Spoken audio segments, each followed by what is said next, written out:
Mother Luis. Mother Luis iPhone from Texas. Hello, Mother Luis? Bro, Yes, hello, bro. Oo. good evening. Meron Good. akong tanong bro.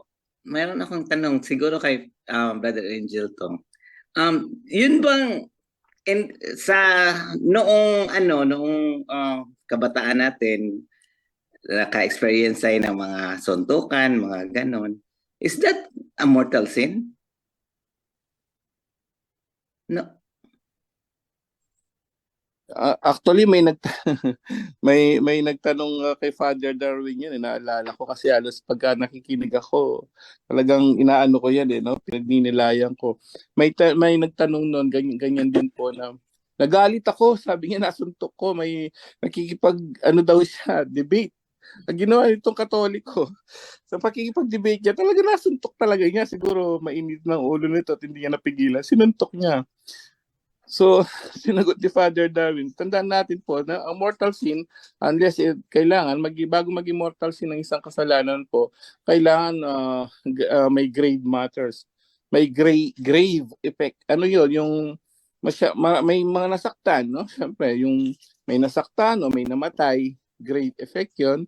Yung naman, isa naman, full knowledge, may alam mo na pala na gano'n, pero ginagawa pa rin. Delivery to consent. Ano ba yung delivery consent? Yung lagi mong ginagawa, nagiging mortal sin po siya. No? Doon pa lang. Pero pag wala kang full knowledge, according to the catechism natin, no? Hindi po siya hindi siya considered na mortal sin. But during that time, sabi mo, bata ka, wala kang alam, bugso ng damdamin, nakikipag-away ka, that's not considered a mortal sin as long as hindi niyo po alam.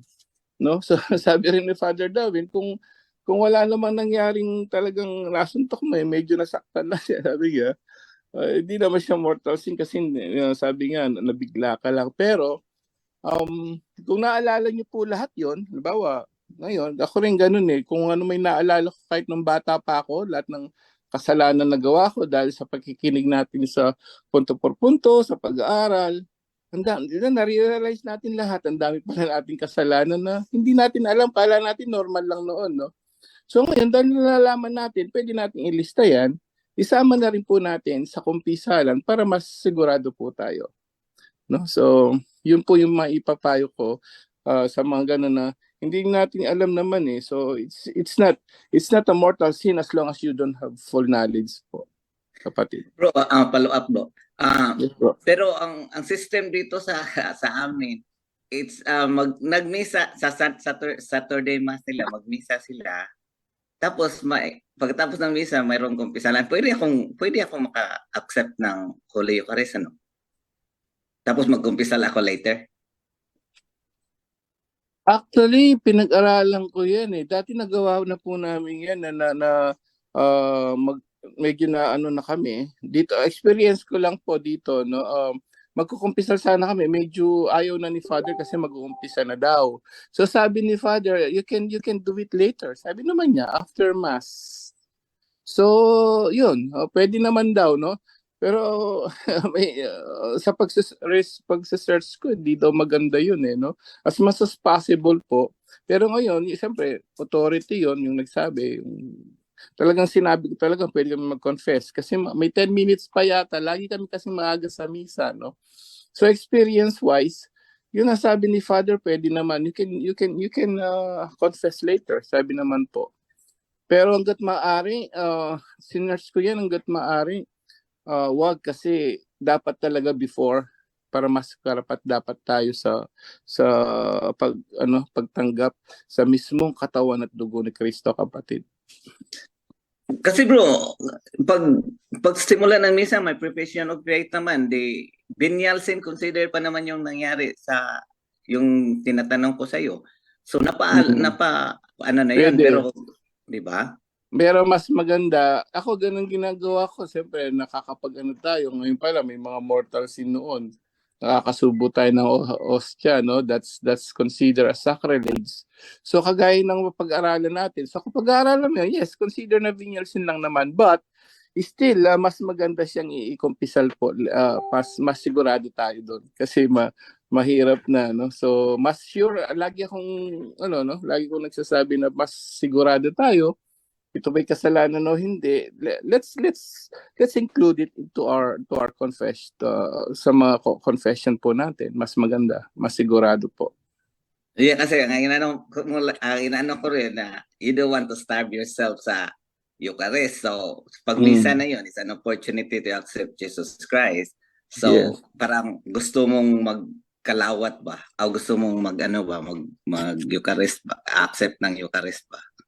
Yun lang din ay na ako. So, pwede namang hindi, pero magpa-bless ka lang. Pero, gusto mo naman ding tanggapin si Jesus Christ every time na may opportunity kang makatanggap sa kanya. Yun ang inaano ko. Kasi magsisimba kasi ako pagkatapos dito. Kaya kung tanong mo na ako.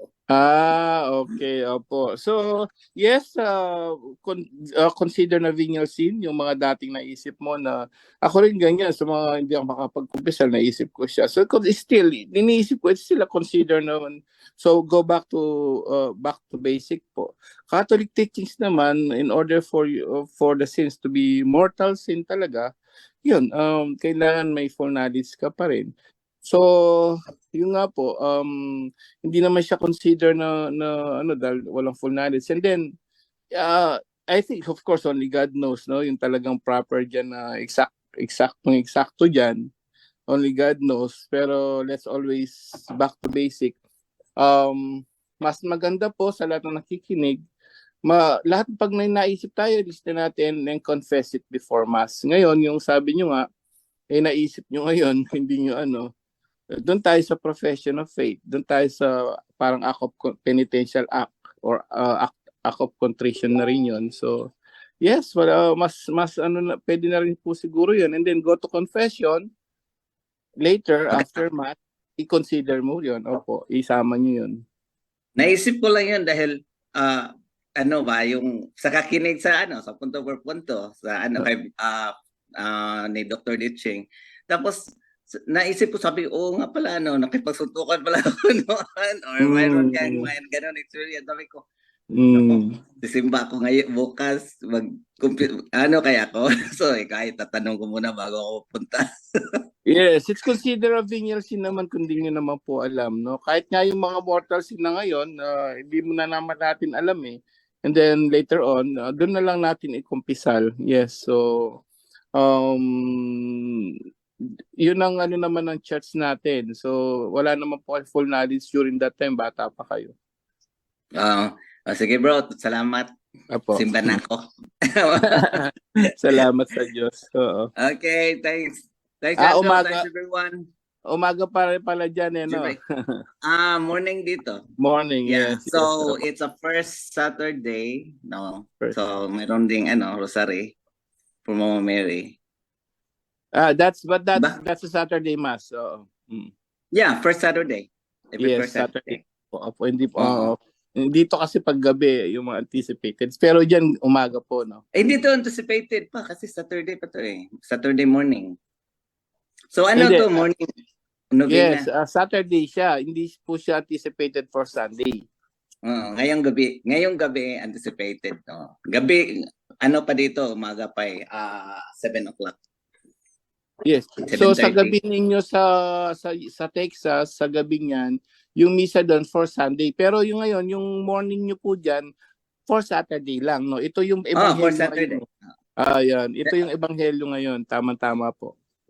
Sa Chicago ako, bro. Chicago, yeah. Si Jando, mali lang. Mali, Texas daw. Kung saan Last time, ginagawa ako New Yorker eh. New Yorker. Chicago, Illinois. Sige, sa lahat, John Ray. Saan po sa Chicago, Illinois? Illinois is a state. So, It's a state, Chicago right? is a city. Yes, part of Illinois po. Okay. Chicago is the city. Makalapit lang pala kami ni Bro Luis. Dito ako Kilanoy. Sa Korean? Kilanoy. Kilanoy daw, hindi Illinois. God bless po. Good luck po. Sige, thank you very much sa information. Sinisigurado ko lang kasi ang laking sala kong sacrilege eh. Full knowledge naman po yun. Kung Sige alam bro, natin, thank you. salamat, Salamat po. sa lahat. Palagi akong nakikinig sa inyo ha. Maski na hindi Amen. ako nag-participate sa question and answer. Salamat Sige, po bro. sa Diyos. Salamat po. Yeah, sinishare ko lahat ng mga ano talaga. So, mayroon na ko, maski na pa paano, mayroon ng mga friends na rin dito na gustong mag-join sa PPP supporters, mga ganon. Amen. Amen. Ah. Sige bro. More. Salamat po. Salamat sa lahat. Thank you sa mga effort nyo at saka sacrifices. Salamat po.